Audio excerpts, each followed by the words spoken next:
Court চত্বরে বাগদেবীর আরাধনা। দীর্ঘকাল বাদে আলিপুর কোর্টে হয়ে গেল মা সরস্বতীর পুজো।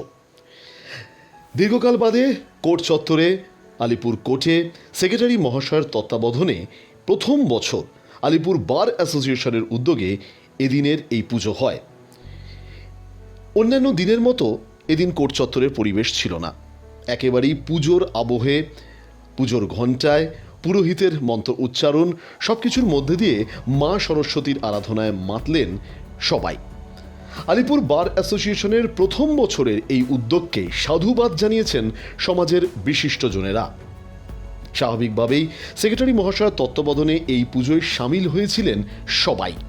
খাওয়া দাওয়া, পুজো সবকিছু মিলিয়ে আলিপুর কোর্ট চত্বর এদিন যেন এক অন্য পরিবেশ, অন্য আবহ।